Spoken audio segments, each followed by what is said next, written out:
The election is in 2027, but Tinubu already won it in 2025. Here's how.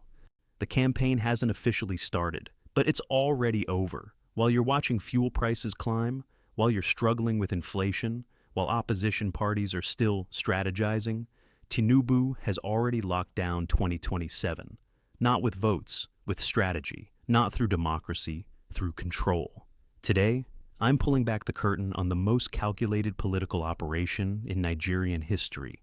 A 5-point master plan that makes winning in 2027 not just likely, but inevitable. By the end of this video, you'll understand why 2027 isn't an election. It's a formality. This didn't start in 2025. It started the day he took office. Strategy 1. Control the referee. November 2025. Professor Mahamudu Yakubu steps down as INEC chairman. Who appoints his replacement?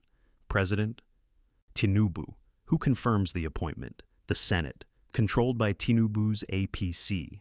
In October 2025, Tinubu appointed Professor Joash Amupitan as the new INEC chairman, and the Senate confirmed him within a week. The man who will oversee the 2027 election was chosen by the man running in that election. That's not independence, that's installation. Civil society groups like SERAP accused Tinubu of appointing at least 3 alleged APC members as resident electoral commissioners. These are the people who will supervise elections at the state level. APC members running APC elections. But here's the uncomfortable truth. The Nigerian constitution gives the president this power, section 154(1). So, while activists scream conflict of interest, Tinubu is acting within the law. He's not breaking the system. He's using it perfectly. But controlling INEC is just the beginning. Strategy 2. Win regions before votes are cast. Tinubu won 2023 with 8.7 million votes. Of those, 5.3 million came from the north, but he lost 9 northern states to Atiku. And the southeast? Peter Obi dominated completely. So, what's the 2027 strategy? Flip the southeast, consolidate the north central, lock down the south. And it's already happening. January 2025. Governor Hope Uzodimma, Deputy Speaker Benjamin Kalu, and key APC leaders from all 5 southeast states endorsed Tinubu as their sole and undisputed presidential candidate for 2027. The same region that overwhelmingly voted for Peter Obi in 2023 is now pledging unalloyed, total, and unwavering support for Tinubu. How? Uzodimma warned that when you become predictable in the game of power, it is easy to ignore you, pointing to how the Southeast was politically sidelined after contributing marginal votes. Translation: support Tinubu or remain irrelevant. APC operatives are now going state by state, where Igbo communities reside across Nigeria, to sensitize them on supporting Tinubu's re-election. Lagos, Abuja, Port Harcourt, they're being mobilized everywhere. The APC's strategy is to secure 80 to 90% of North Central votes. The plan is simple. Once we secure the South and the North Central, whatever votes any opposing candidate gets from the Northeast and Northwest will be neutralized. It's mathematical domination, raw political arithmetic. While the opposition is still trying to form coalitions, Tinubu has already captured entire regions before a single vote is cast. Strategy 3. Make sure there's no real opposition. May 2025. The APC holds a national summit where Ganduje officially endorses Tinubu as the sole presidential candidate of the APC for 2027. But then, Tinubu says something revealing. You don't blame a people bailing out a sinking ship. I am expecting more to come. That is the game. He's not worried about the opposition. He's expecting them to join him. And they are. Even Abia Governor Alex Adi, elected on Labour Party, has abandoned Peter Obi and is now hinting towards the APC. The same party that won the Southeast in 2023 is losing its own governors to Tinubu. Yes, Atiku Abubakar and Peter Obi have formed a coalition to oppose Tinubu in 2027. But here's the problem. They tried this in 2023. They had the momentum, the youth, the energy, and they still lost. Now, with Tinubu controlling INEC, capturing regions and buying defectors, what chance do they have? A PDP official alleged that The Tinubu administration has weaponized poverty so everybody survives through them, making resistance nearly impossible. When survival depends on government patronage, opposition becomes luxury, and most Nigerians can't afford luxury. Strategy 4. Build a machine that can't be stopped. While headlines focus on big endorsements, the real work is happening at the grassroots. The APC Diaspora Group has perfected a door-to-door campaign strategy for Tinubu's re-election, with members worldwide directed to participate in voter registration. Nigerians in the UK, USA, Canada, all registering to vote for Tinubu.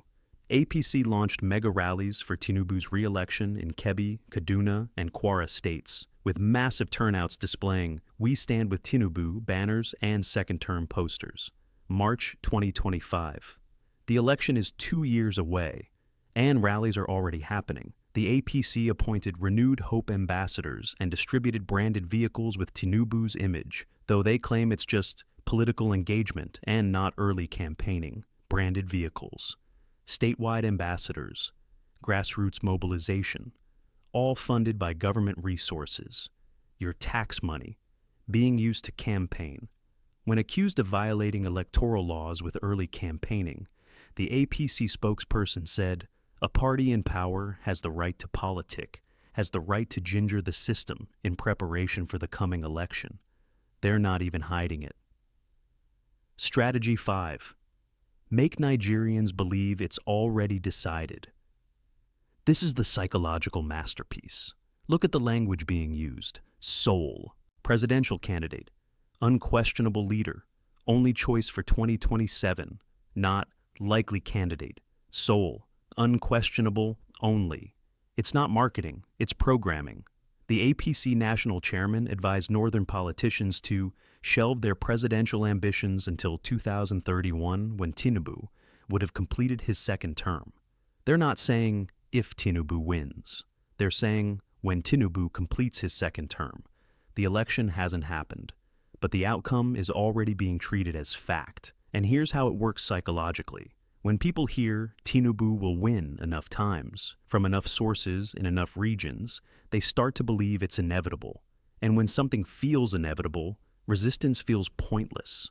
Why campaign against someone who's already won? Why donate to opposition when they can't win anyway? Why even vote when the outcome is decided? That's voter suppression, not through violence, through psychology. So, let's recap the 2027 strategy. Strategy 1. Control INEC. The referee works for you. Strategy 2. Capture regions before voting begins. Lock down Southeast and North Central. Strategy 3. Neutralize opposition through defections and co-option. Strategy 4. Build unstoppable grassroots machinery with government resources. Strategy 5. Create a narrative of inevitability. Make resistance feel futile. This isn't a campaign, it's a takeover, and it's all happening in plain sight. Court challenges, they control the judiciary. Protests, they'll be crushed like August 2024. Opposition coalitions, they're already fractured. The 2027 election will happen. Nigerians will vote, INEC will count, results will be announced, and Tinubu will win. But here's the truth. He won't win in 2027. He already won in 2025. By controlling every institution, by capturing every region, by neutralizing every threat, by building a machine so perfect that voting becomes a formality. Not a choice. This is the future of Nigerian politics. Not dictatorship, not democracy. Something in between, something terrifyingly efficient. And the question isn't whether Tinubu will win 2027. The question is, will there ever be another election that anyone can win? Drop a comment right now and tell me, is this genius strategy or the death of democracy? Can anything stop this machine? Should we even call 2027 an election? If this video exposed something you hadn't seen before, hit that subscribe button immediately. Because in the next video, I'm revealing something even more explosive. After 2027, the Tinubu dynasty plan, who takes over in 2031. We're going to expose the succession blueprint, the next generation of the political empire, and why 2027 might just be the beginning. Hit the notification bell so you're the first to know when it drops. Stay informed, stay critical, and never accept inevitability. Because the moment you believe the outcome is decided is the moment democracy dies. See you in the next one.